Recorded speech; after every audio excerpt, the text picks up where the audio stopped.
Ya, saya tadi ngajar di UIN Syarif Hidayatullah Jakarta di Fakultas Tarbiyah di jurusan PAI. Eh, ya mungkin itu perkenalan singkatnya. Silahkan tadi MC-nya Pak Ilman, silahkan dipandu, dipanggil. Jadi masing-masing nama sama tugas di mana. Baik, kita awali dari Bapak Ketua Kelas. Silakan Pak Haji Asmi. Maksud saya dulu. Assalamualaikum warahmatullahi wabarakatuh. Waalaikumsalam. Bu Waalaikumsalam. Dokter In Kandidas yang terhormat, semoga Allah selalu memberikan kesehatan keberkahan kepada ibu dan keluarga. Hmm. Perkenalkan, nama saya Hasbi Allah. Saya tinggal di wilayah Cipondoh, Bu. Di pinggir saya tuh Cipondoh, tepatnya. Saya mengajar dari tahun 2005, ya kan. Saya S1-nya eh, dari lulusan Lantabur, Lantabur Matraman, Jakarta Timur tahun 2013. Mungkin itu aja sih, Bu. Lanjut ke yang lain. Baik, selanjutnya silakan Ibu Asmulia. Bismillahirrahmanirrahim. Assalamualaikum warahmatullahi wabarakatuh. Waalaikumsalam. Salam. Perkenalkan nama saya Asmulia. Saya biasa dipanggil Aas, Bu. Saya mengajar di SDN Polres Pelawat 3, Kota Tangerang Cipondo. Saya lulusan pendidikan terakhirnya dari Universitas Islam Syekh Yusuf Tangerang, jurusan PAI, Bu. Sekian, Bu. Cukup. Assalamualaikum warahmatullahi wabarakatuh. Waalaikumsalam. Salam. Untuk selanjutnya silakan Bapak Ustadz Arifin. Us- Ustaz.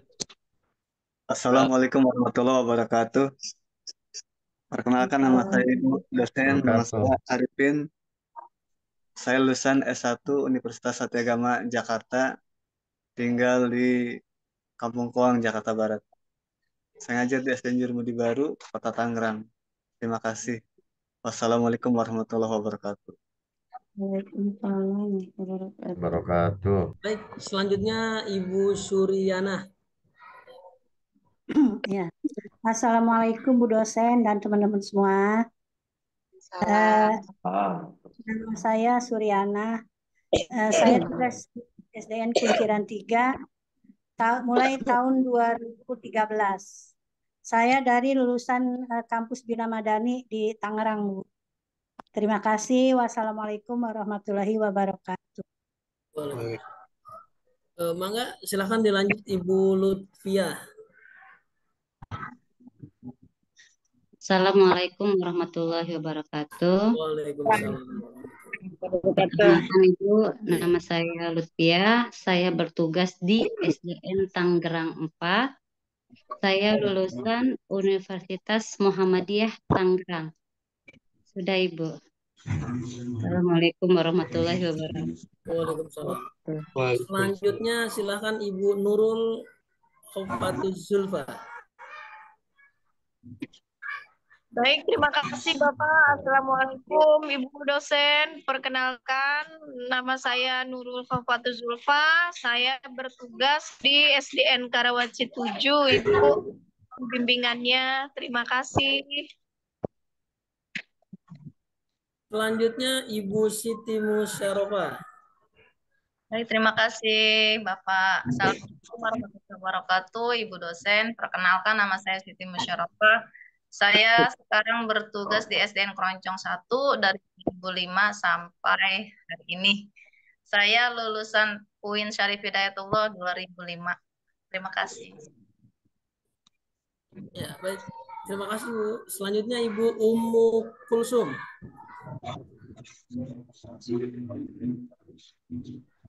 Assalamualaikum warahmatullahi wabarakatuh. Waalaikumsalam. Perkenalkan Bu dosen, nama saya Ummu Kulsum. Saya mengajar di SDN Pasar Baru 5 dari tahun 2004 dan saya lulusan UMJ, lulusan UMJ Bu tahun 2012. Itu saja Bu perkenalannya. Mohon bimbingannya untuk saya dan semuanya. Begitu aja Bu ya perkenalannya. Assalamualaikum warahmatullahi wabarakatuh. Waalaikumsalam. Baik, selanjutnya guru kita Bapak Ustadz Abdul Bait. Ya, silakan Pak Ustadz. Ya, Assalamualaikum warahmatullahi wabarakatuh. Perkenalkan, Waalaikumsalam. nama saya Abdul Bais Haji Muksin. Saya lulusan dari Universitas Muhammadiyah Jakarta UMJ tahun 2004. Tugas saya di SDN Kareo 3, Kecamatan Larangan, Kota Tangerang. Mungkin hanya itu, Bu dosen. Terima kasih. Assalamualaikum warahmatullahi wabarakatuh. Waalaikumsalam. Enggak, selanjutnya Ibu Eka Puspitasari. Baik Pak, terima kasih. Assalamualaikum warahmatullahi wabarakatuh. Waalaikumsalam. Nama saya Eka Puspitasari, bertugas di SDN Ketapang, Kota Tangerang dari tahun 2021. Bertugas kurang lebih 4 tahun. Saya lulusan UIN Syarif Hidayatullah Jakarta juga, tahun lulus 2022 baru kemarin. Terus itu saja ya. Terima kasih. Assalamualaikum warahmatullahi wabarakatuh. Waalaikumsalam. Ya, silakan Ibu Nur Laila. Baik, Assalamualaikum warahmatullahi wabarakatuh. Perkenalkan nama saya Ibu Nur Laila dari SDN Tanah Tinggi 9. Saya mengajar dari tahun 2004 hingga sekarang. Saya dari Universitas Ibnu Khaldun. Baik, terima kasih. Mohon bimbingan Ibu dosen. Assalamualaikum warahmatullahi wabarakatuh. Waalaikumsalam. Selanjutnya Ibu Nur Fadilah. Ya, bismillahirrahmanirrahim. Assalamualaikum warahmatullahi wabarakatuh. Waalaikumsalam. Nama saya Nur Fadilah, Ibu dosen. Saya mengajar di SDN Karawaci 1. Saya S1-nya lulusan Muhammadiyah, UMT Universitas Muhammadiyah Tangerang, tahun lulus 2011. Terima kasih Bu dosen, mohon bimbingannya. Assalamualaikum warahmatullahi wabarakatuh. Waalaikumsalam. Selanjutnya siapa itu? Ibu Nati. Iya, terima Ibu kasih. Nati. Assalamualaikum semuanya, Bu dosen. Perkenalkan nama saya Bu Nati. Saya tetanggaan sama Pak Ketua. SD-nya satu komplek di Cipondo, SDN Cipondo 1. Mengajar sudah 14 tahun 10 bulan. Lulusan dari Universitas Muhammadiyah Jakarta Cirende. Terima kasih. Assalamualaikum warahmatullahi wabarakatuh. Waalaikumsalam. Ya, selanjutnya Bapak Ustadz Rohmatullah Nur. Mangga Pak Ustadz. Assalamualaikum warahmatullahi wabarakatuh. Waalaikumsalam. Ahlan wa sahlan Ibu, selamat bergabung di PPG, di grup PPG. Nama saya Rahmatullah. Tinggal saya di Sepatan Bu, aslinya kabupaten. Cuma ngajarnya di Tangerang, Kota Tangerang. Tepatnya itu di SDN Cimone 7. Dari tahun 2008 sampai saat ini. Saya kuliah alumni 2010 STI Latansa Masiro, Rangkas Bitung Lebak. Itu aja Bu. Mohon bimbingannya dan arahannya. Terima kasih. Wassalamualaikum warahmatullahi wabarakatuh. Waalaikumsalam. Selanjutnya siapa itu? Bapak Ustadz Endang Eko Lesmana. Ya, Pak Endang. Terima kasih. Assalamualaikum warahmatullahi wabarakatuh. Salam kenal Bu dosen. Nama saya Endang Eko Lesmana. Saya mengajar di SDN Ciokol 1, Kota Tangerang. Mengajar sudah 15 tahun setengah. Alumni UMJ Ciputat. Saya tinggal di Cipondo, dekat Bapak Ketua, Pak Hasbi, Cipondo, Kota Tangerang. Mungkin hanya itu, Bu dosen, mohon bimbingannya dan arahnya. Terima kasih. Assalamualaikum warahmatullahi wabarakatuh. Waalaikumsalam. Pak Ketua, yang belum siapa ya? Siapa yang belum ngacung? Oh, Ibu Kokom ada Ibu Kokom. Kokom. Ibu Kokom. Bu Kokom lagi Bu Kokom hadir lah. ini kali. Bu Eli, Bu Eli. Bu Eliana tuh. Iya, silakan Ibu Eliana dulu, Ibu Eliana.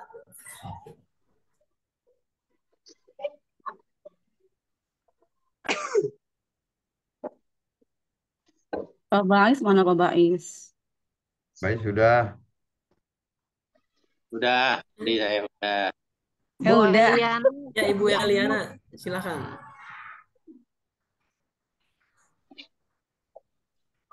Mikrofonnya nyalain Bu, itu yang jangan di mute. Bu Eli, Ya Allah. mikrofon. Sorry. Ya, Assalamualaikum warahmatullahi wabarakatuh. Waalaikumsalam.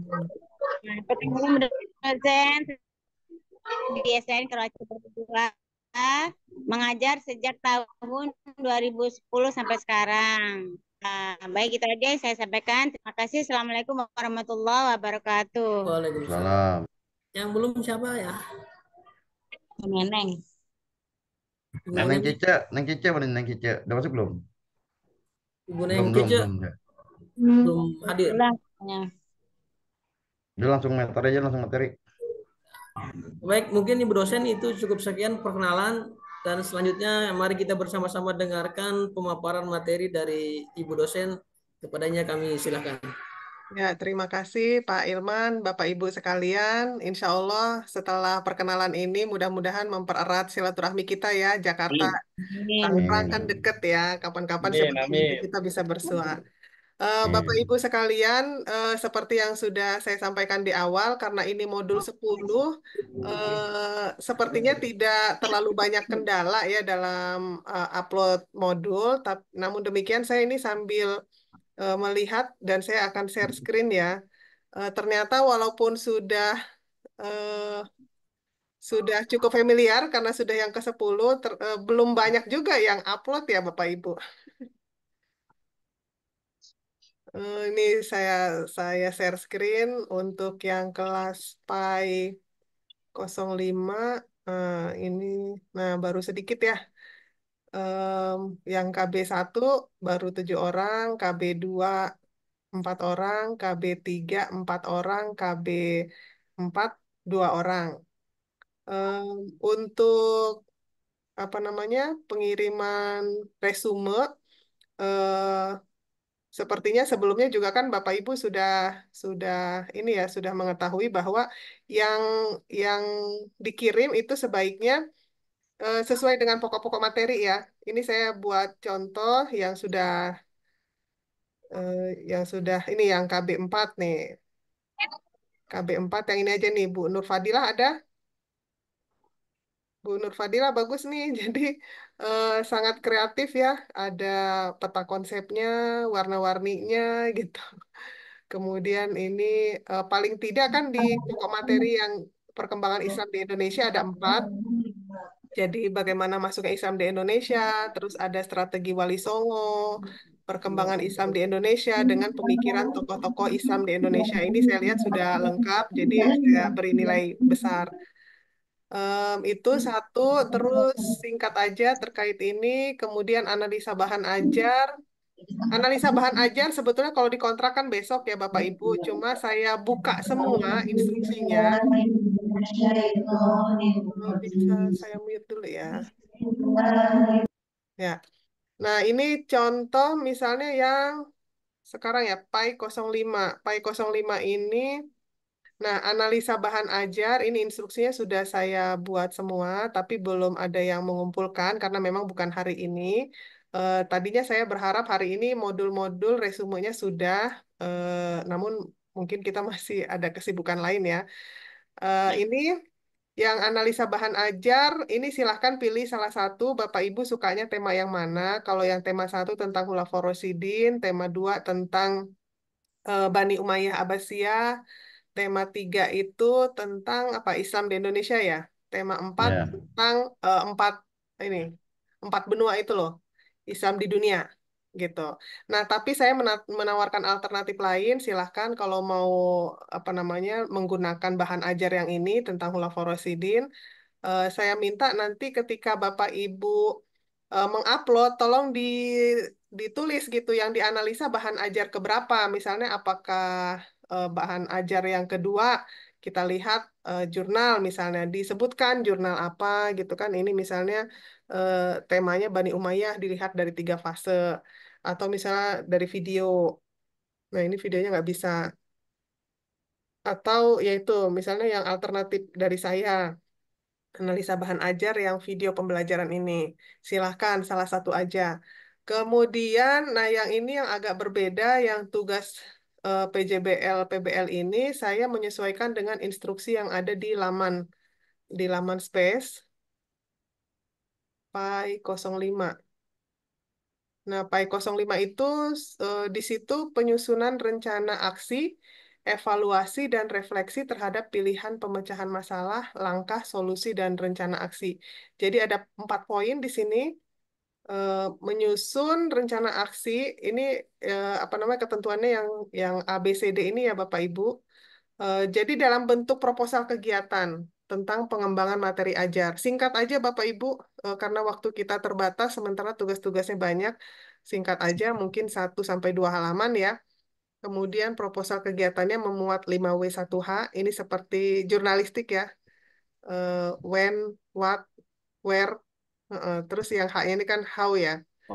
Heeh, silahkan. Kemudian yang C ini evaluasi terhadap sinkronisasi antar unsur dalam penetapan solusi dan rencana aksinya seperti apa. Lalu yang D, melakukan refleksi terhadap solusi masalah, bagaimana langkah-langkahnya, kemudian kehandalan penyelesaian masalah dan rencana aksinya seperti apa, silahkan disampaikan.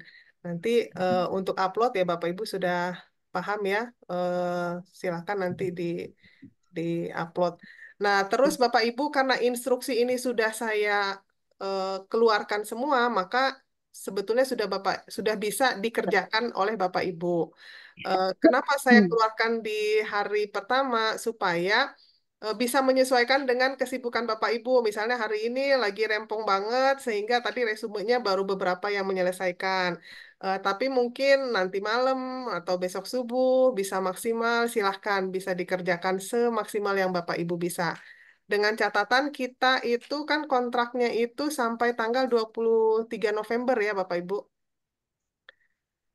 Terakhir itu tanggal 23 November. Jadi Sabtu, Bu. uh, saya minta 23 November itu sudah dikumpulkan semua. Karena siang, 23 November siang, itu Bapak Ibu mengerjakan tes akhir modul. Apakah sebelumnya sudah ada dosen yang men-spill ini, apa namanya, persentase penilaian? Belum ada, Bu. Belum ya. Ini di dashboard dosen, ini kelas PAI 05K1. Kita lihat. Nah, ini tampilan penilaian karena memang belum dinilai, jadi belum ada isinya. Em, ini pretest Bapak Ibu. Pretestnya agak kecil-kecil ya. Yang di atas 70 ada ini Pak Endang ya, Pak Endang Eko Lesmana, Bu Nurul, terus Bu Kokom, Bapak Bu Asmulia, Bu Eka Puspitasari, yang lainnya kecil. Kenapa nih? Susah. Saya tadi ngerjain cuma 4 soal, Bu. Ternyata pas sudah disubmit, submit ada 12. Nggak ngerti tuh. Oh, iya, iya. Nah, beruntungnya, walaupun nilainya kecil nih, Bu Siti Musyarofa, ini pretest ini tidak masuk dalam persentase. Ini latihan Malu aja. Cuma bikin malu ya. Iya. Saya bingung kok ada 4 soal doang. Di kotak kok nggak bisa. Pas disubmit, jadi segitu. Iya. Nah, nanti yang hampir sama dengan pretest ini, yang di tes akhir modul, Bapak Ibu. Jadi di hari ketiga, saat Bapak Ibu membuka tes akhir modul, jangan sambil mengerjakan pekerjaan lain, jangan sambil ngajar, jangan sambil Ya, ngoreksi benar. gitu. Supaya, karena dia by system gitu ya. Begitu dibuka, itu timernya jalan. Kalau timernya jalan, misalnya Bapak Ibu lupa gitu kan sambil ngoreksi terus Bapak Ibu lupa lagi ngerjain itu udah ketutup ya baru ngerjain 2 soal ya udah cuma 2 soal itu yang kenilai gitu. Terus pengalaman mahasiswa saya yang lain, em, beliau itu telat gitu ngikutin tes akhir modulnya, pas keesokan harinya baru buka tes akhir modul, ternyata sudah tidak bisa diakses gitu. Jadi khusus untuk tes akhir modul itu by system sama dengan pretest tadi. Jadi begitu dibuka dia timernya jalan. Nah, kalau resume, kemudian analisa bahan ajar, tugas PBL PJBR, itu dosen yang menilai. Gitu. Nah, persentasenya ini resume 25%. Jadi resume KB1, 2, 3, 4 itu di rata-ratanya 25%. Lalu analisa bahan ajar 15%. Yang besar itu tadi tugas PBL, PJBL. Jadi mohon lebih serius ya, jangan terlalu singkat juga ya, 2 halaman lah ya. Kan tadi bentuknya seperti proposal ya gitu. Jadi minimal 2 halaman kalau bisa. Sampai situ bisa dipahami ya Bapak Ibu ini persentasenya. eh, Manajemen waktu yang baik karena ini sudah 1 hari ternyata resumenya masih sedikit, silahkan apakah mau dikebut nanti malam atau besok gitu, yang penting hari ketiga semua sudah dikumpulkan gitu ya. Baik, Bu. Ya, ini tentang penugasan modul SKI. Kalau untuk materi, saya ada beberapa materi sebetulnya.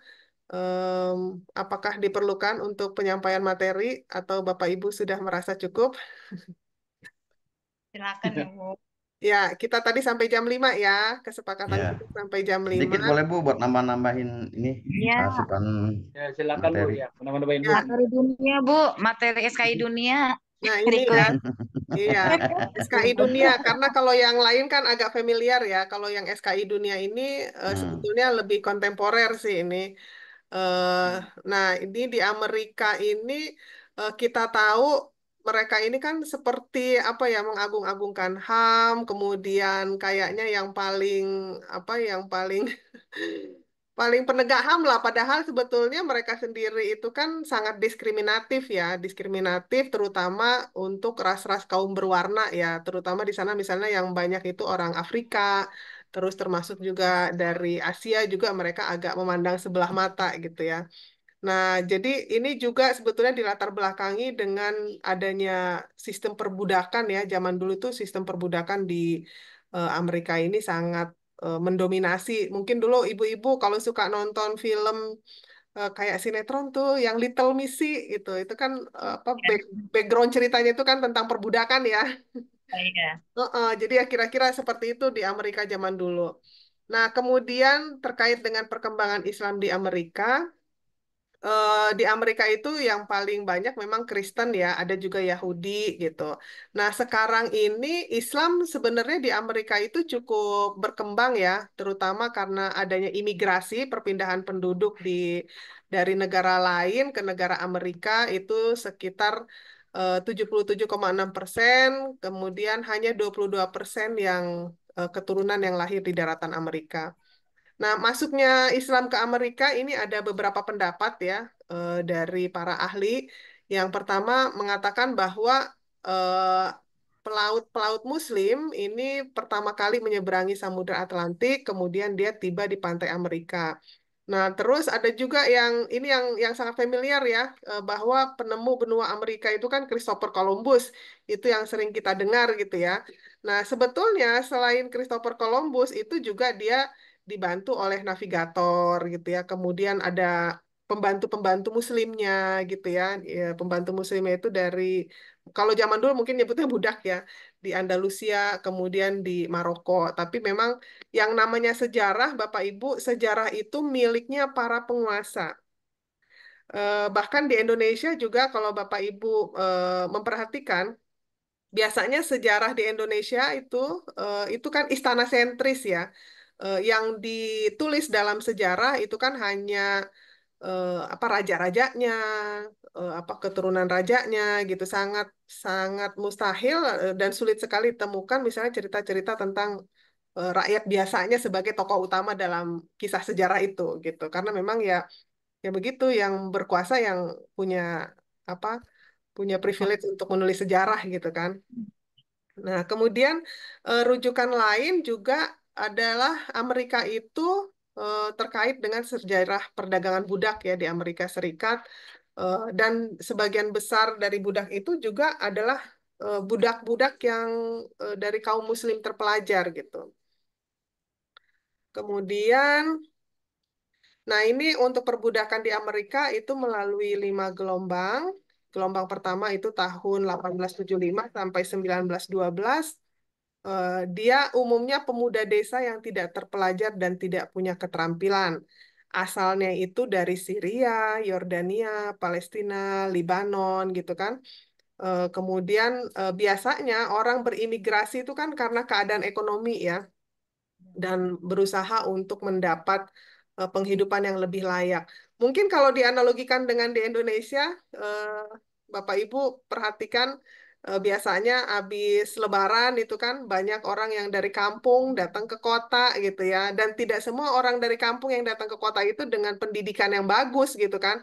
Mereka melihat bahwa di ibu kota itu kehidupannya sangat bagus gitu sehingga mereka punya ekspektasi kalau pindah ke kota bakalan lebih baik hidupnya. Tetapi eh, ya ketika sampai di kota kan seleksi alam gitu, apalagi kalau tidak punya keterampilan, tidak punya latar belakang pendidikan yang baik, ya akhirnya kan jadi pekerja kasar gitu. Nah, kira-kira gelombang pertama Amerika itu seperti itu. Jadi banyak jadi budak gitu. Nah, kemudian gelombang imigran kedua ini setelah Perang Dunia I, setelah keruntuhan Khalifah Turki Utsmani ya. Eh, Bahkan ini di tahun 1921 ada undang-undang di Amerika, dia menetapkan sistem kuota bagi bangsa tertentu. Karena waktu itu gelombang imigrasi sangat banyak, jadi diberikan kuota. Jadi ingat kira-kira kayak kuota haji ya Bapak Ibu ya. Kalau nggak diatur kuotanya itu bisa membludak gitu. Nah ini juga sama di tahun 1921 itu seperti itu. Lalu gelombang ketiga tahun 1930 sampai 38 ini juga ada kebijakan imigrasi Amerika Serikat.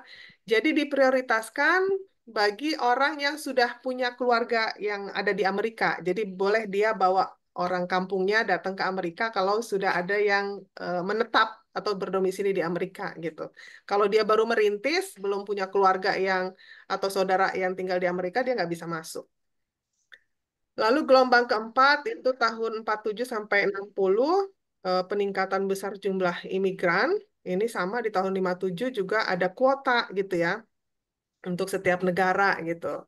Nah, ini imigran muslim ini ya memang imigran muslim itu kan mayoritas ya banyak gitu. Nah, ini juga selain dari Timur Tengah juga dari India, Pakistan, Eropa, Uni Soviet gitu. Biasanya mereka menetap di Chicago dan New York. Lalu gelombang kelima itu tahun 67. Mungkin bisa dikatakan sampai sekarang ya. Karena ada juga keputusan internal Amerika tahun 65. Ini presidennya menandatangani undang-undang imigrasi. Jadi dia membatalkan kuota berdasarkan keberagaman suku dari penduduk Amerika Serikat. Biasalah ya ganti pemerintahan, ganti kebijakan gitu, sama di Indonesia juga gitu ya.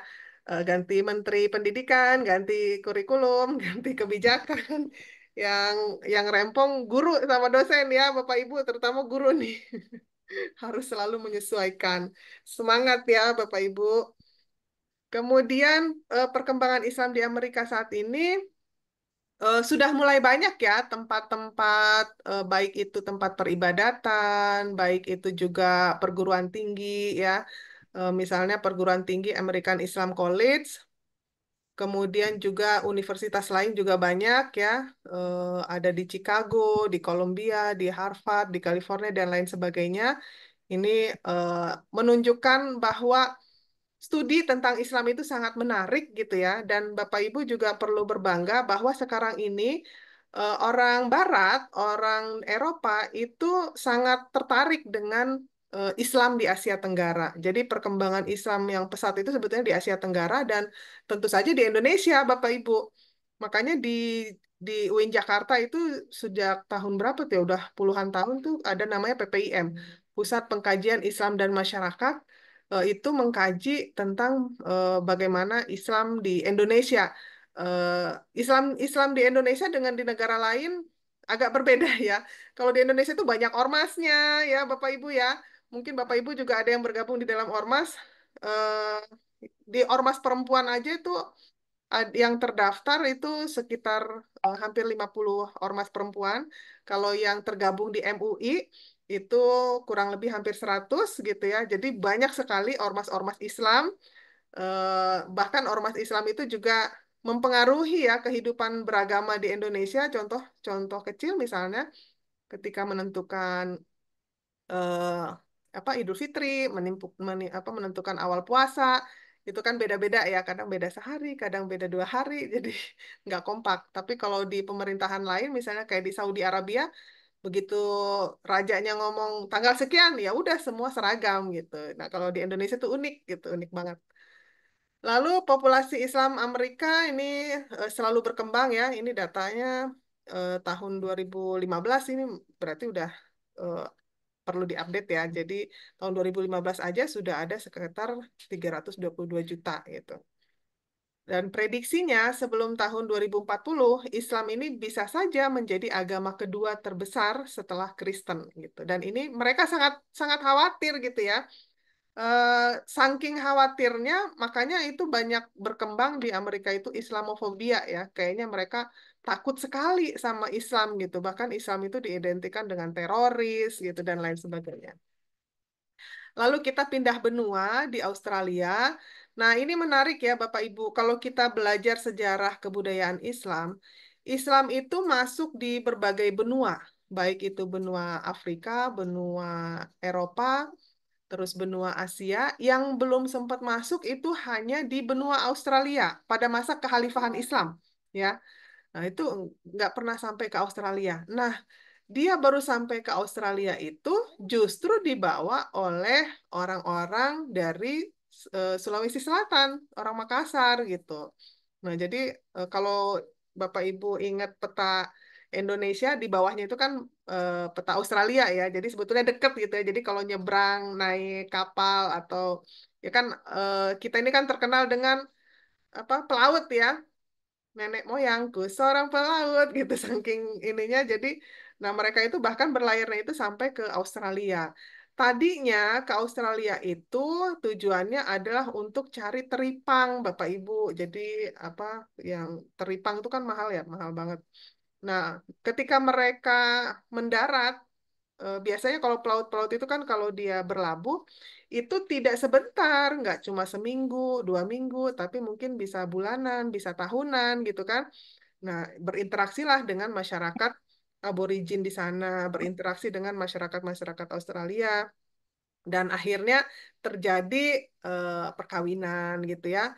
Nah, biasanya kan kalau orang Islam dan sebetulnya hampir di semua agama ya, di semua agama itu tidak membolehkan nikah beda agama gitu. Jadi kalau mau menikah beda agama, salah satunya itu harus pindah. Nah, biasanya kalau laki-lakinya yang Muslim, insya Allah yang mu'alaf kan istrinya gitu yang orang Australia itu. Lalu Islam di Australia ini juga tersebar di ini masuknya itu setelah Perang Dunia I dan II. Kemudian umat Islam itu tersebar di Canberra, Victoria dan seterusnya.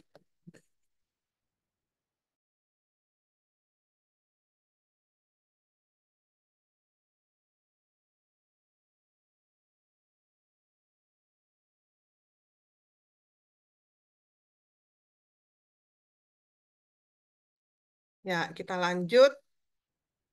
Nah, banyak juga organisasi Muslim di Australia.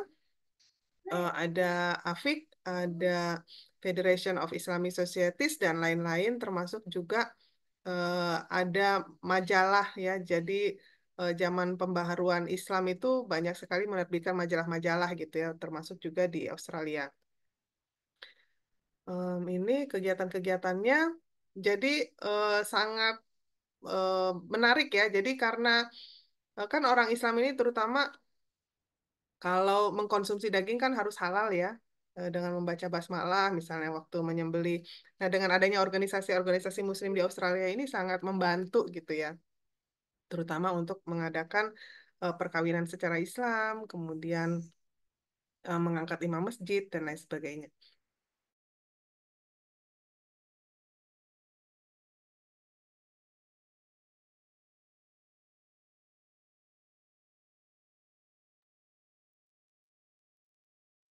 Lalu ini migrasi Muslim ke Australia, di antaranya dari negara Afrika, misalnya Somalia dan Sudan. Nah, kemudian sejak tahun 70-an sampai sekarang, ini banyak sekali masjid-masjid di Australia. dan beberapa sekolah Islam ya, sehingga budaya di Australia itu menjadi multi. Lalu kita next Eropa. Nah, kalau bicara tentang Eropa, sesungguhnya Eropa itu zaman dulu itu masuk di dalam wilayah kekuasaan Islam ya, terutama kalau Bapak Ibu sering membaca sejarah tentang Islam di Spanyol. Jadi di Spanyol itu eh, apa menjadi satu ikon ya bahwa Islam itu pernah jaya di Eropa. Kemudian ini termasuk juga kalau Bapak Ibu nanti ngeresum yang Umayyah, Abbasiyah gitu kan, itu juga nanti ketemu gitu bahwa Islam di Spanyol ini sebenarnya waktu Islam di Spanyol ini kalau kita apa refleksi masa lalu dengan masa sekarang bisa ada kesamaan ya Bapak Ibu. Ketika Islam menjadi mayoritas di satu negara, maka Islam itu mengakomodir, menaungi, melindungi agama-agama minoritas di wilayah kekuasaannya. Tapi ketika Islam menjadi minoritas, kita lihat di beberapa negara, bahkan juga termasuk ketika kita baca runtuhnya Islam di Spanyol, dan juga kejadian di masa kontemporer ini, misalnya kayak apa tuh eh, yang pengungsi-pengungsi, termasuk misalnya Islam di Cina ya, Islam di Cina itu kan, Rohingya ya Bu ya, Rohingya. iya di Rohingya gitu kan, di Rohingya itu ketika Uighur. Islam menjadi minoritas, kalau di Cina itu Uighur gitu kan, nah itu sangat terdiskriminasi gitu, bahkan terusir dari negaranya sendiri gitu. Myanmar. Nah, ya, ketika Islam di Eropa atau di Spanyol ini di masa mau runtuhnya, itu diminta ini nih, misalnya setelah kejatuhan tentara, sebentar ya Bapak Ibu.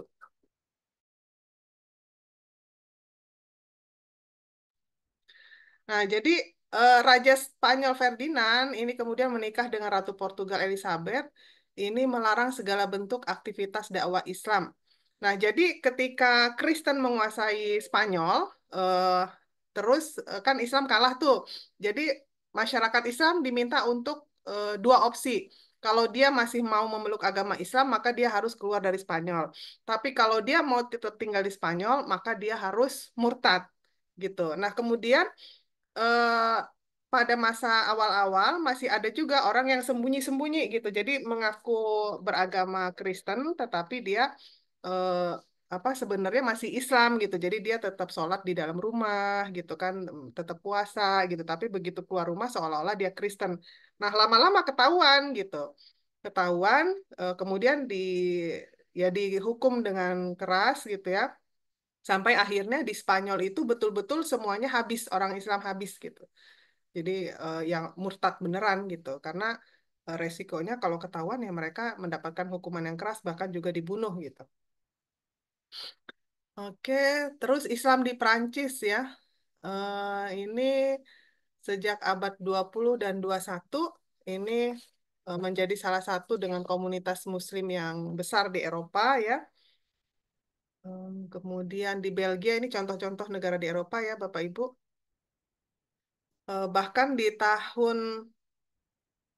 eh, tahun 1974 Masehi di Belgia ini negaranya mengakui Islam sebagai salah satu agama resmi gitu.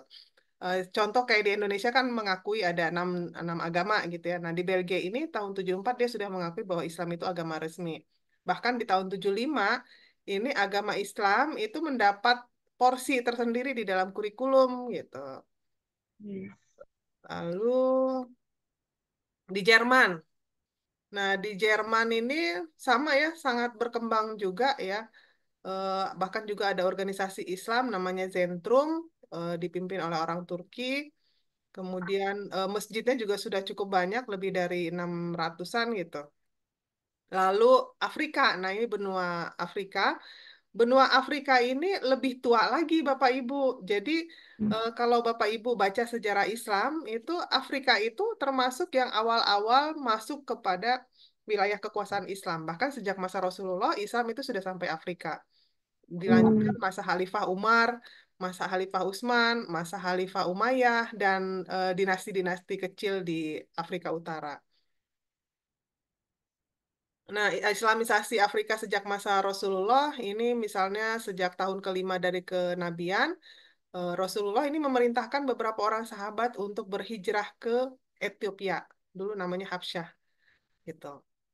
Jadi penyebaran Islam di Afrika ini tidak lepas dari persinggungan antara Islam dan Kristen, gitu ya. Kemudian Mesir juga kan itu termasuk Afrika, Bapak Ibu ya. Peradaban di Mesir itu kan sangat modern ya, sejak zaman dulu itu sudah tinggi peradabannya. Kemudian Islam di Mesir. Nah, ini Islam di Mesir terutama di bidang ilmu pengetahuan, pendidikan dan kebudayaan, kita kenal Universitas Al-Azhar Kairo. Ini sudah tua sekali nih tahun 361 Hijriyah gitu. Dan banyak perguruan tinggi di Mesir ya. Saran saya kalau Bapak Ibu punya anak, kalau mau menyekolahkan anak ke luar negeri, jangan ke Eropa, tapi ke apa model Mesir atau misalnya ke daerah Timur Tengah ya, karena kalau di Eropa itu rasisnya sangat tinggi ya, gitu. Apalagi kalau di yang paling mengerikan kalau menurut saya di India ya, kalau di India apa kekerasan terhadap perempuan itu bahkan turis juga nggak aman gitu kalau ke sana banyak pemerkosaan dan lain sebagainya. Jadi kalau nanti ada rencana mau nyekolahin, mau cari beasiswa buat anak, ya carilah ke Mesir atau misalnya ke Timur Tengah lainnya gitu. Apalagi di Mesir ini perguruan tingginya sejak zaman dulu gitu kan, itu sangat terkenal gitu. Kemudian di Aljazair ini bahkan sejak pemerintahan Romawi ya tahun 40 sebelum Masehi gitu. Udah lama sekali itu. Lalu di Tunisia. Nah, Tunisia ini Islam masuk sekitar tahun 670 Masehi. Kemudian diperintah oleh banyak penguasa Islam gitu ya. Nah, sekarang ini Tunisia aktif dalam berbagai organisasi, contohnya Organisasi Konferensi Islam OKI, dan mengambil kebijakan tentang diplomasi Timur Tengah, terutama Israel dan Palestina. Kayaknya pas nih ya, pas jam 5. Oh, masih ada 3 menit. Ya, itu Bapak Ibu, eh, jadi sebetulnya kita ini patut berbangga ya. Eh, kita harus selalu bersyukur bahwa kita terlahir, kita ini kan Islamnya Islam keturunan ya. Saya tidak bisa membayangkan gitu. Makanya saya selalu salut ya dengan orang-orang yang terlahir non-Muslim tapi mendapat hidayah kemudian menjadi mu'alaf gitu ya. Itu luar biasa perjalanan perjalanan hidupnya ya, perjalanan rohaninya. Kalau kita alhamdulillah sudah sejak lahir menjadi Muslim dan mudah-mudahan tetap istiqomah sampai akhir ya, sampai akhir menutup mata. Ya. Heeh. Amin. Ya. Amin, Allah, amin, amin. Amin. Ya, mungkin itu Bapak Ibu mudah-mudahan menambah sedikit wawasan kita tentang bagaimana perkembangan Islam di dunia. Eh, jangan sampai Islam itu hanya tinggal nama, kita mengukir kejayaan Islam di masa, terutama di masa Abbasiyah ya. Karena di masa Abbasiyah itu perkembangan ilmu pengetahuan itu sangat bagus karena tergantung dengan kebijakan kehalifahannya saat itu. Jadi khalifah pada masa Abbasiyah itu sangat mensupport perkembangan ilmu pengetahuan. Nah, motivasi ekspansi penyebaran wilayah dari Islam ke dunia luar itu sebetulnya motivasi utamanya adalah motivasi dakwah gitu ya. Jadi misinya adalah dakwah Islam. Nah, kemudian kalau pada masa Abbasiyah, dia dakwahnya itu tidak hanya apa namanya supaya mereka berganti agama gitu, tapi pendidikannya juga ditingkatkan, ilmu pengetahuannya diserap gitu. Jadi contoh gerakan penterjemahan besar-besaran pada masa Abbasiyah ya, ilmuwan, seniman, ulama itu dihargai dengan sangat baik gitu. Contoh misalnya eh, karena gerakan penterjemahannya itu didukung oleh khalifah, ketika seorang ilmuwan menghasilkan satu karya, misalnya nulis buku atau menerjemahkan buku gitu ya dari dari luar ke Islam ke bahasa Arab misalnya, itu ditimbang sesuai dengan harga emas. Jadi kalau bukunya di zaman dulu kan kitabnya kayak kitab kuning gitu ya, tebel-tebel gitu ya. Jadi ketika ditimbang misalnya beratnya 200 gram, maka dibayar dengan nilai emas 200 gram. Sehingga saat itu banyak ilmuwan yang tumbuh gitu ya, banyak ilmuwan yang berlomba-lomba untuk melakukan penemuan baru gitu kan, menulis atau misalnya mengembangkan atau menerjemahkan gitu. Ya itu eh, kejayaan Islam di masa lalu. Mudah-mudahan Islam sekarang ini lebih jaya lagi. Jadi tugas kita sebagai guru memotivasi anak didik kita, mensupport mereka untuk mencapai tagline-nya kan sekarang menuju generasi emas 2045 ya Bapak Ibu. Jadi Amin. mudah-mudahan kita bisa memotivasi para siswa kita di sekolah supaya ke depan mereka mencintai ilmu pengetahuan, meningkatkan dakwah Islam, dan mengembangkan semua potensi dirinya. Demikian sesuai dengan kontrak di awal jam 5. Teng, saya serahkan kepada Pak Ilman. Silahkan. Baik, terima kasih Ibu dosen yang sore hari ini telah mengajak kita ke Amerika, ke Prancis, ke Belgia. Bisa aja. Healing. Healing. Healing. Alhamdulillah sore hari ini kita masih bisa healing Bu ke Afrika tadi. Mudah-mudahan apa yang Ibu dosen sampaikan dapat bermanfaat bagi kita sekalian. Amin. Dan mudah-mudahan selama 3 hari ke depan kita selalu diberikan kelancaran dalam pengisian modul. Amin. Untuk selanjutnya mungkin doa aja Pak Ketua ya. Ya, doa biar berkah. Pak Ketua siapa doa? Pak Ketua. Ya, doa dah. Silakan Pak Ketua doa. Al-Fatihah. Bismillahirrahmanirrahim.